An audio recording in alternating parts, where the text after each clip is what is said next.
Hello and welcome to our live Employers Masterclass session from the Change in Education Group. This is an opportunity for you, for our students, to get a real insight into the world of work. We get to speak to some fantastic employers. My name's Amos Madra. I'm a careers advisor here at Change in Education. Joining me today is Matthew Hodgkinson, Managing Director and co-founder of the Change in Education Group, which is the UK's largest education business partnership, as you can see behind me. And Matthew, together with his partner, Stephen Hackney, set the business up in 2008, and it's just expanded ever since then. And those together as well with their Connect app, it's been a fantastic journey. So we'll get to speak to Matthew about that. I'm really excited about this conversation because I get to speak to my boss. How are you doing, Matthew? I'm well. It's nice to see you arrived on time, Amos. I think that's one thing we may talk about today is punctuality. Yeah. So, I'm good. You okay? I'm good, thank you. Yeah, it's just a bit strange interviewing the director today. I'm used to speaking to other employers, but it's nice to have you on board. Thank you for joining us for our live masterclass. You're more than welcome.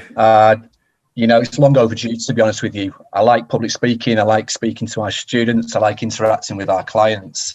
So really, it might be quite cathartic for me to get a lot off my chest and give the students today some words of wisdom and insight into what we do, and insight into the world of IT in particular, because I believe we're really talking here today to Lambeth students in London. So it's important for me to ensure that I'm talking to the right people, and also, to talk about the world that we currently are in. If I was to be doing this talk last year, Amos, it might have been a different talk. So again, I'll adapt it and make it, relevant to the audience. Yeah, definitely. Thank you. And also thank you for mentioning our fantastic Lambeth students on their the IT students. Great to have you here on your virtual work experience. You guys have been absolutely fantastic. Loving your engagement.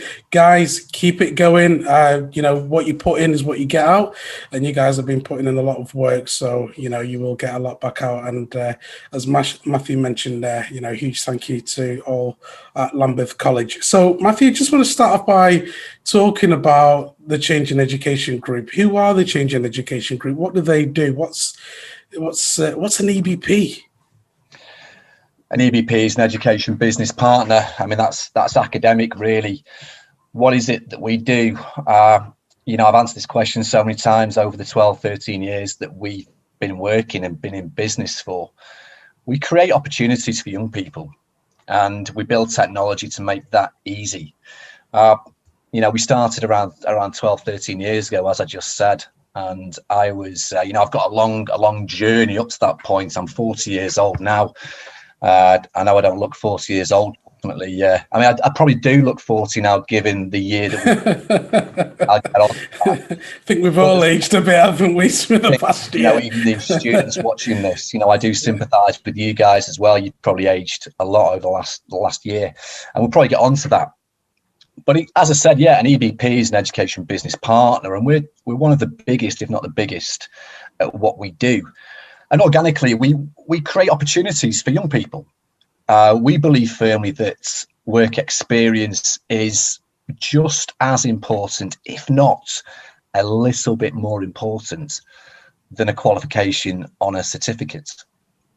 I've got qualifications on certificates. Nobody's ever asked for my qualifications on certificates. The first question they asked me when I was 16, 18 years old was, what is it that you want to do? What value can you add? And are you going to arrive on time? Are you going to be trustworthy? So really, we'll talk about these again, throughout this interview, but it's really about cementing the fundamentals rather than the qualifications. So as an organization, we're hell-bent on improving the odds for young people. So the technology makes that possible. An app, as you've already mentioned, a piece of desktop software for Lambeth College and for other college groups across the UK, around 30 to 40 college groups we work with. And then, a lot of conversations with great employers across the UK, asking them that simple question: can you support a young person on work experience? Now, we've been doing this for years and years and years, and we ask them the question, can you support a young person on work experience? And 9 times out of 10, well, first of all, 100% of the time, employers want to support young people. So again, throughout this interview, I'll be saying, listen, if you're a young person now watching this, go out and knock on doors when you can do, when it's safe to do so. Email, go on all the social media channels and platforms, and just eke out opportunities. Because employers like young people approaching them. It solves a recruitment problem for them, because recruitment costs and recruitment is timely. And, young people going out there and being proactive and asking for work does work. So a lot of our organizations that we work with have come off the back of young people actually making that connection with an employer. So hopefully I've answered the question as what it is that we do. We work with hundreds and hundreds of schools up and down the UK, gives us a great insight into many industry areas, including IT, which is absolutely huge. And we create that relationship, and then obviously manage that relationship with the young person and the employer whilst the young person is on work experience. It could be a work experience placement for a week.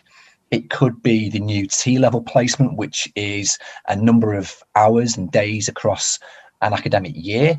It could be the new Kickstart program that the governments have just released, which ensures that there's opportunities in industry now for young people. Whatever it is, it's our responsibility to make sure that the opportunity is available and it's safe, and that, at the end of the day, that the young person gets a certificate to say, I've been on work experience, this is what my employer said. And for me personally, a little bit more important than a qualification. That's not, if there's any tutors watching now, I've been a teacher myself, so I know the importance of qualifications. Qualifications get you through the door. Your work experience will probably land you the job. Wow, very impressive. I mean, that is huge to take, the experience, that's the one thing that employees are looking for. Very important. I think we'll touch on that. There's a lot that I want to get through. Obviously, the Connect app, I think we can spend some time talking about that. But before we do that, I want you to tell us about, how did Change in Education start? How did you partner with Stephen Hackney? How did the whole thing come about? Well, it was a rainy day in Manchester, and I had the unfortunate, meeting with Stephen Hackney, my business partner, and I rue the day that we met each other. Clearly, if he's watching, I do apologise. That was clearly a joke. It's great to have, it's great to have a partner. It's great to have a business partner. It's great to cement a solid team around you so you can, you can grow. There are dark days in business. There's been dark days recently in business, and to have that network around you is vitally important. So yeah, going back 12, 13 years ago, it was really identifying a problem. And the problem for me and Steve was that not enough young people were accessing the world of work. Government agendas in terms of, the Department for Education changed. For me, the Department for Education set agendas, and they decide whether it's important for young people to be accessing academia. And back in 2008, it was very much school, college, university, apply for jobs, maybe get a job, or, sign on. It was very much a pathway like that. That wasn't good enough for Steve and I. We wanted to ensure that young people got a flavour for the world of work early on. So we negotiated with a lot of schools across the northwest of England before moving down to London to really release students into the world of work in year 9, most definitely in year 10, and then mandatory in year 12, to give them the exposure to an industry that they thought at that moment in time was right for them. And what that gave young people, and what it still does today, is a flavour, a taste of the world of work. Because, you'd be honest, we have a lot of students in every industry everything from animal care to working in hospitals to working in IT to working, a nuclear power plant. You name it. Young people have been there on work experience. Now, if you're working in nuclear power plants, and I'll go with this idea, you're not going to be handling radiation. You're not going to be putting the plutonium from one place to another. You're going to be looking, you're going to be observing, you're going to be seeing people do those jobs, and you're going to be working out in your head all the time, is this the career for me? Now, a lot of the time, the work experience that young people did at the age of 16 and 18 doesn't result in the career that they take on later on. It just is completely different. I mean, I worked in a hotel. I was changing bed sheets. I don't work in the hospitality industry now. A lot of my friends and colleagues, all you need to do as a young person watching this today is speak to your teacher, speak to your course lecturer, see where they went on work experience. I bet you 9 times out of 10, it wasn't a college. It was something completely different. But it was a worthwhile experience. And 100% of the people you speak to, maybe not 100, Amos, maybe, close to 100%, will say that it was one of the highlights of their schooling, was one of the highlights of their education. So it was really important for us to make sure that continued.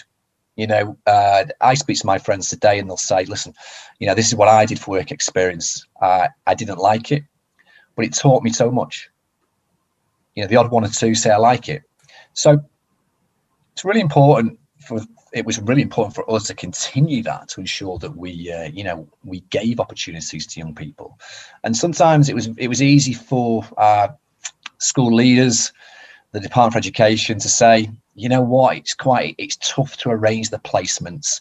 There's a lot of health and safety. Can students travel? How much time out of the day can they afford to be out of school? There's a lot of reasons why we shouldn't do work experience. Yeah. So it was Steve and I's job to ensure that we challenge the powers that be. If it was up to me, I'd ensure that every young person in the whole of the UK completes at least 1 week of work experience in year 10. I would ensure that every young person in the UK completes at least a week of work experience in year 12. And that would just be a bare minimum. So we championed that. And to make the powers that be listen, we built technology. We built an app. We built Connect to say to them, listen, all these things all these roadblocks that you're putting up that stop a young person accessing the world of work, we'll build you some good tech and tick all those boxes that you need ticking to ensure that it's safe for young people to go out on work placement. And we're proud of that.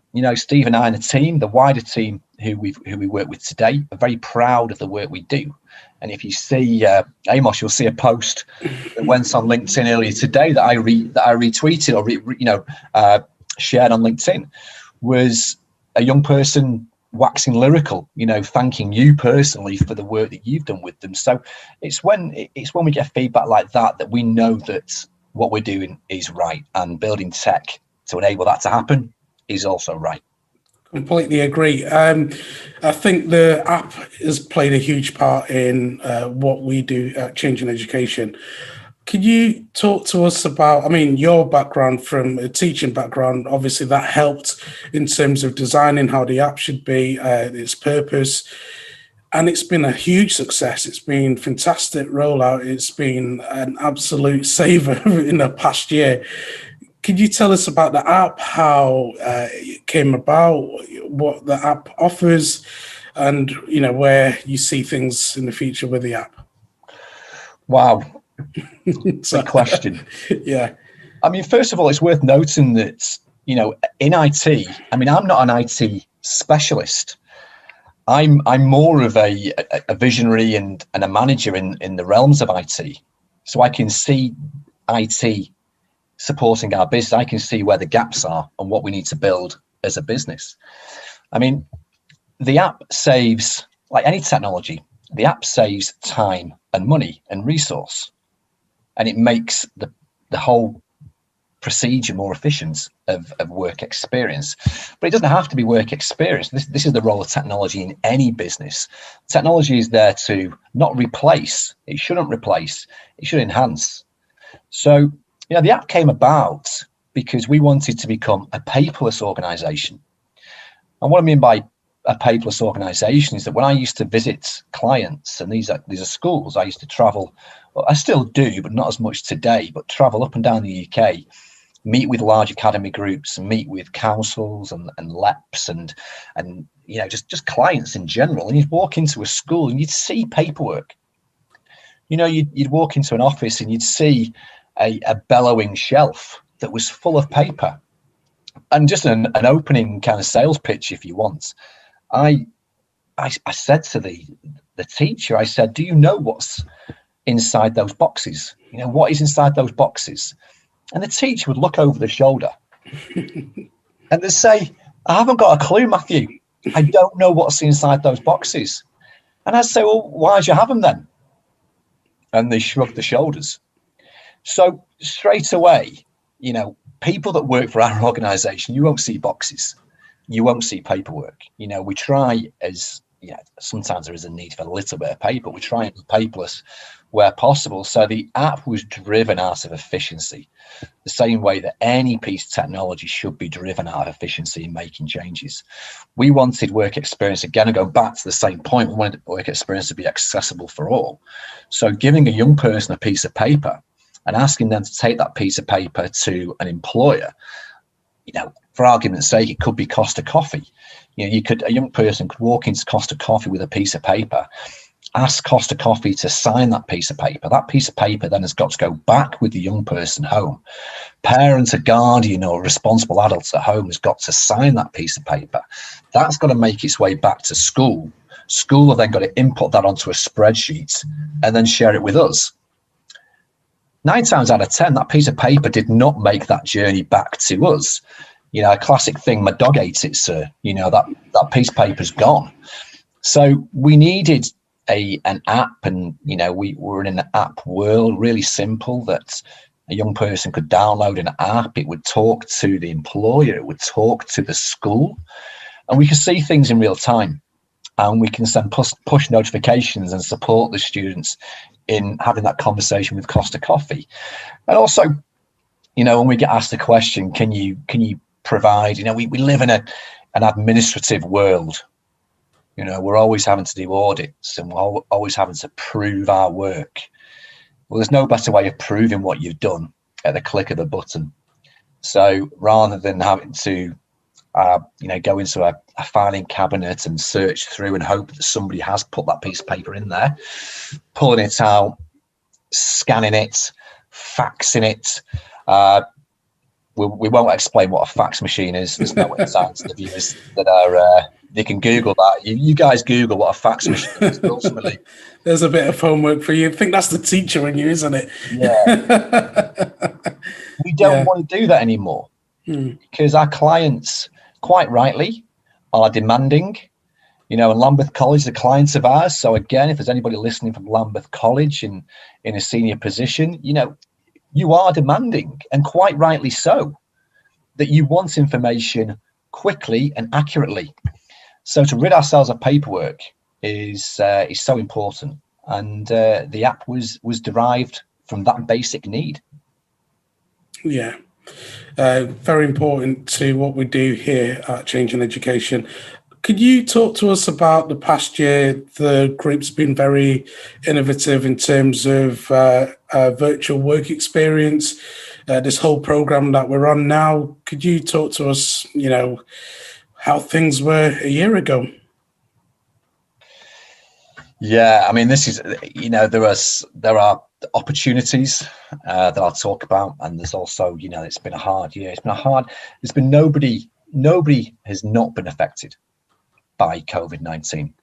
We talk about IT as an industry that is immune.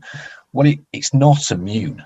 There's nobody who's been immune. People have seized opportunities in the world of business, but there's no specific industry called IT.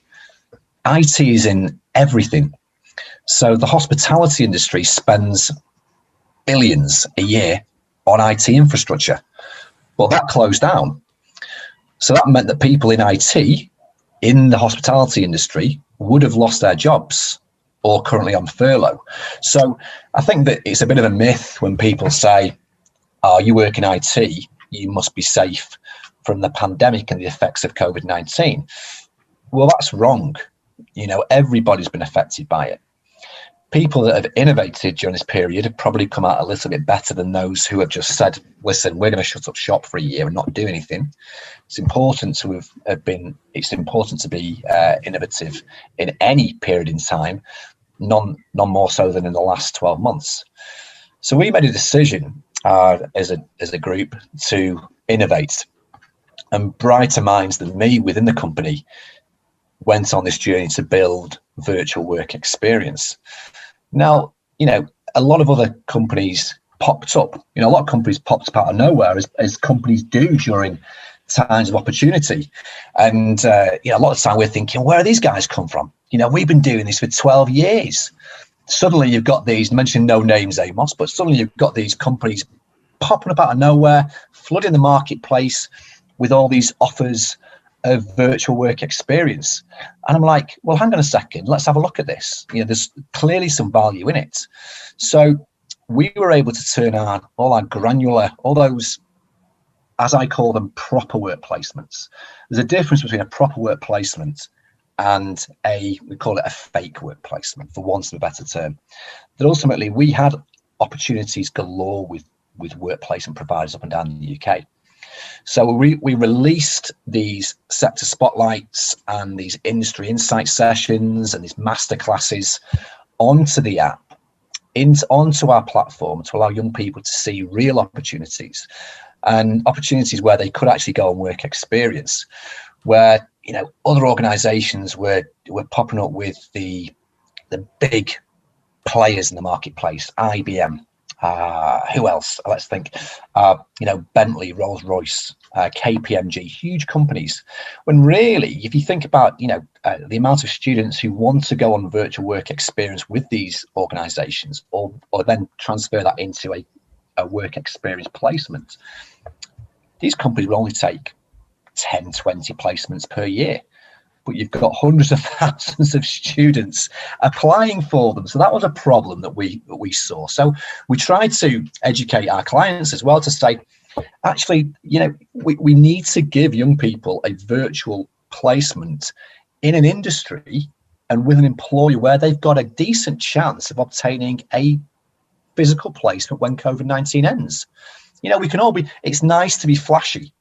And I get that it's nice to inspire young people, but there's a fine line between being so inspirational with a dose of reality. So we had to find a fine line. We had to draw on the 12 years of experience that we have in placing a young person with a real opportunity through technology, and then changing that quickly into a virtual opportunity. And that meant that we had to adapt our technology quickly. We had to dig deep.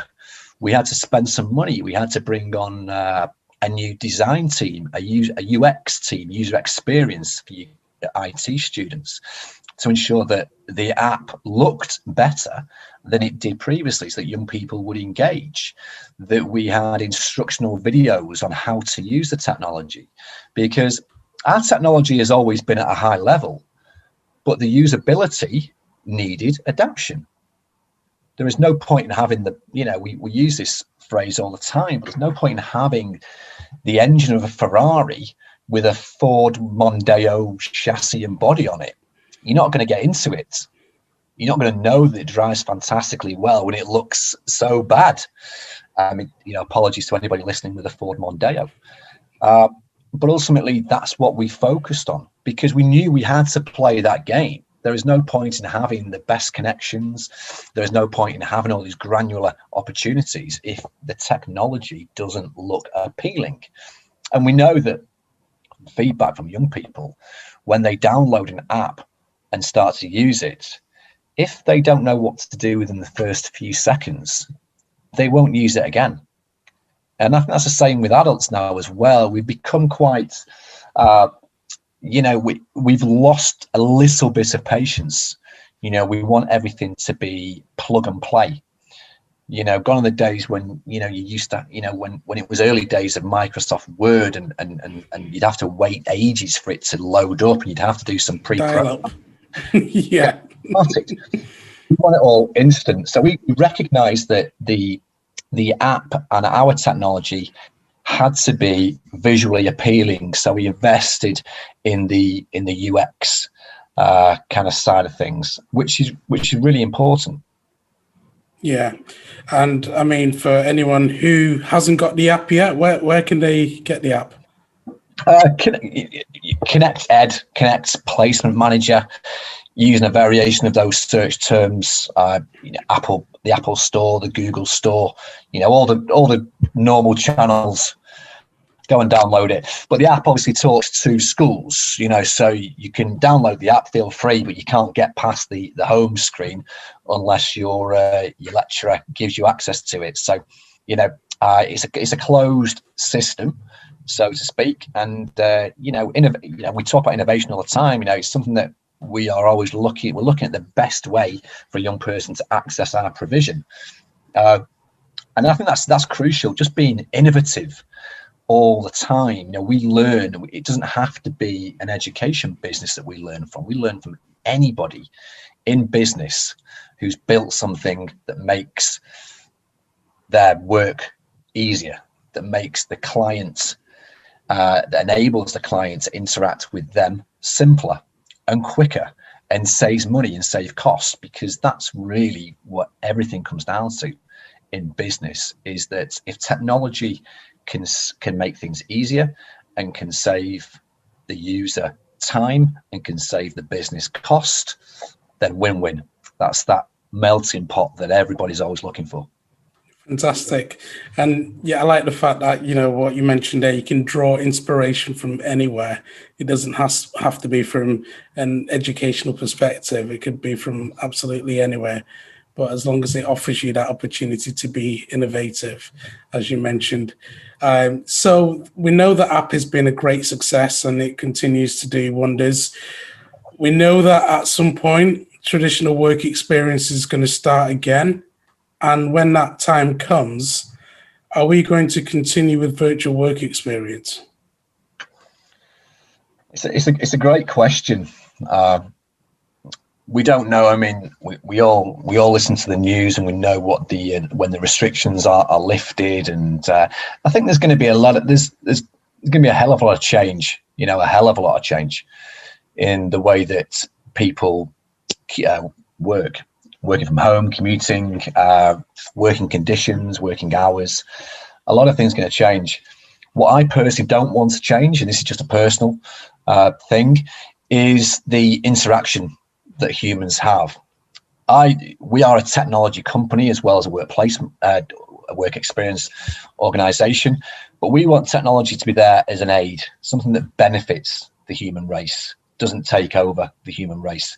So I would love to see a blended approach of work experience and virtual work experience. I just think that would be the most sensible way forward in terms of young people at the start of their careers.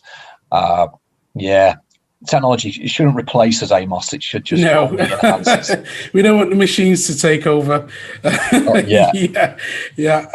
So earlier on you spoke about your commitment to clients. You've been working closely with the great team at Lambeth. Why is it important to put the customer first? And this is for our students watching, because this is a great lesson for them. Why would you put a customer ahead of everything else?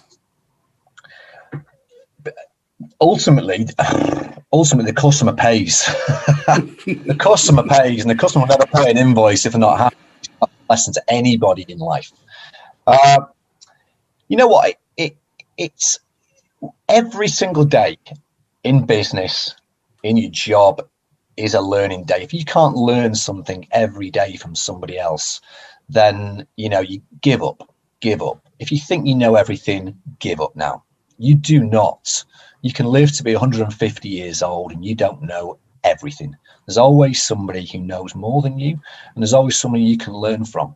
Now, whether we agree, now the client is always right. I think it's an American term.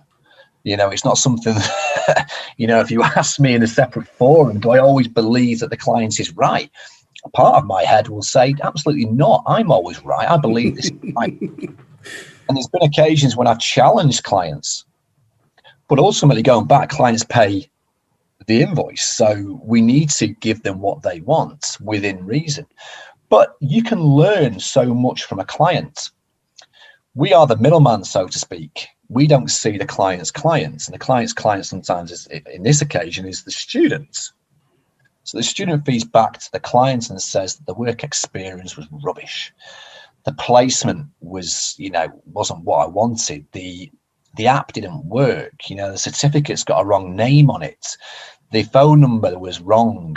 There wasn't a risk assessment complete. I didn't feel safe on placement. All those kind of things that we need to be fed back to us, and we need to learn and adapt.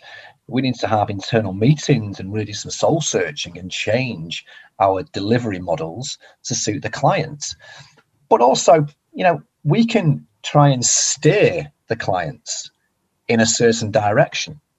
So working in IT gives you an opportunity to develop something. You could develop a new app and say to a client, listen, I think this app could possibly save you some time, some money, some resource. Have a look.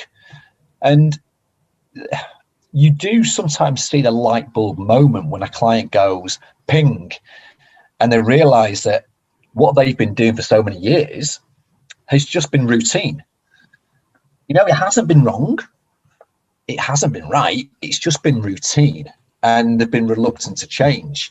And I think sometimes embracing new technologies enables the client to move forwards at a quicker pace, achieve more, draw down more data, draw down more statistics, work with more students, be more transparent.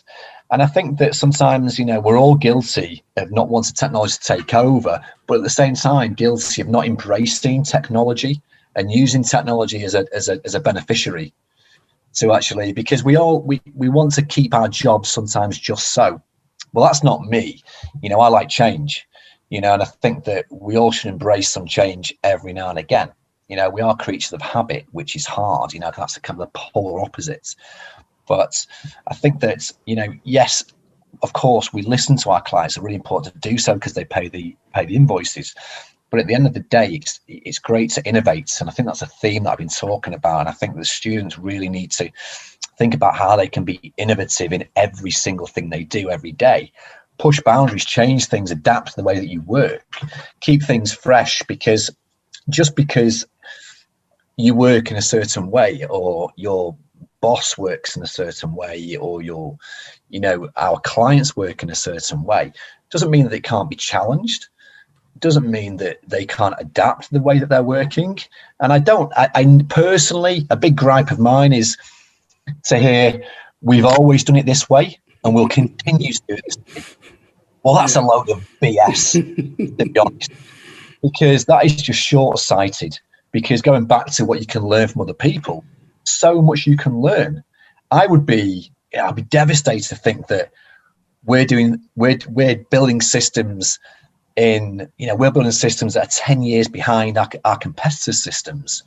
Well, what's the point in doing that? We might as well just go and buy the system or rent it from our competitor. There's no point in building something if what you're building is not going to improve your day-to-day in business. So, there's significant, amounts of, it's fun. I've got an example of this, actually, if we've got time. Yeah, something really, really, drills down why we got involved in technology as well, and me personally, is that my dad is blind. So my dad's been blind for 40 years. He went blind 50 years. He went blind in his early 20s, and he always did things a certain way. When you're a blind person, you become institutionalized. You read Braille, and again, for the Lambeth students or students from London who don't know what Braille is, and I sort of apologise if you do. It's a newspaper with little bumps. So when you can't see, you read the newspaper with your fingers, and every bump on the page is a letter or a sentence. So that's how my dad read the news. Then he lost his job because of his eyesight. He could no longer go to work. But then about 15, 20 years ago, the first software platform for blind people came onto the marketplace. And I had a look at this piece of software, and it was called JAWS. And you'd load JAWS into your CD-ROM, and you'd load it up. Again, we don't do CD-ROMs anymore, but you'd load JAWS up, you'd load the software onto your computer. And it was so simple that every time you made a keystroke, the computer spoke to you. Every time you pressed a key, the computer would speak to you. And I'm like, brilliant, because that was a game changer for my dad. That piece of technology allowed him to then surf the internet. And he's a keen sports fanatic. He likes his horse racing, so he can place bets now online. He can go on to William Hill, Ladbrokes, and place his 50 pence each way, or his accumulator on Cheltenham this week, and he can do all that. But he can't see the screen, and it's innovative. I thought, great, okay. So I was then really, drawn in to technology enhancing but not replacing. And around 5 years ago, the same company that made the JAWS platform brought out an app called Seeing Eye. Now, the Seeing Eye app uses your camera in your app, and it allows a blind person to point it at an object. Now, this could be a menu in a restaurant, or it could be a physical person, and it speaks the description back to you. So, an example of that is as a menu, it would read the menu back to a blind person using the camera. Excellent. That means that the blind person's partner or family member or friend doesn't have to read the menu to that person. They've got that independence back. And the best thing of all is that it reads you as a person. So this is where it gets quite tricky and maybe quite insulting to some people. But if you hold it up to somebody's face, it will tell you the expression on their face, how old that person maybe is, because it's something that my dad wouldn't know. He'd go into the post office and he'd hold the camera up and it'd say, middle-aged guy, looking miserable, 50 years old. I'd turn around and say, I'm only 36. What's going on? And I'd say, listen, blame the technology. Don't blame the person. So those little things have really taught me and business partner and everybody in the group to continuously push boundaries, be innovative, and allow technologies to support rather than take over. And if we can do that, then I think I'm happy with the state, with the way things are, in the sense of the balance between people working still and technology, and not, like you said, robots taking over. Yeah, thank you for sharing that with us. I mean, it gives us a deep insight into your passion for innovation. What would you like to leave our students with? What final words would you like to leave our students here today with? Wow, I mean, the school teacher in me just says, guys, listen, work hard. I think that it's probably important quickly to touch on COVID and what's happening with COVID. That even when I was finishing school, college, university, there was a competitive nature in the marketplace. I must personally have applied for, I can't tell you how many jobs that I applied for. And I've always been a real competitive person. I hate to lose. So when you get that rejection letter that says, on this occasion, very sorry, Mr. Hodgkinson, you've not been selected for interview, or you've been selected for interview and you've gone to interview and you haven't made the grade, it does become demoralizing. And I get it. I completely understand it. That my advice would be, and it's very, very simple, just keep plugging away. Little things every day. just do something different, new, do something every day that scares you a little bit. Go for that job that you didn't think you'd have any chance of getting. Ask for feedback. So I think I'll probably, leave this chat, Amos, with ask for feedback. And that could be feedback from us as an organisation following. I know you've got a project brief, which is based on the high street, which has suffered as a result of COVID-19 and technology. So submit your brief, ask us for feedback on that brief that you're going to submit. Link with me on LinkedIn, ask me for feedback on LinkedIn, ask me any questions you want to ask. I'm very open, very transparent to giving feedback because I've asked for feedback myself in the past. And the more feedback you get, the more change you can make. And just keep plugging away. Wow. Matthew, I just want to say a huge thank you for spending this afternoon with us. It's been an absolute joy just to listen to your own journey from a very personal perspective, and also talking to us about the Connect app and also the Change in Education group.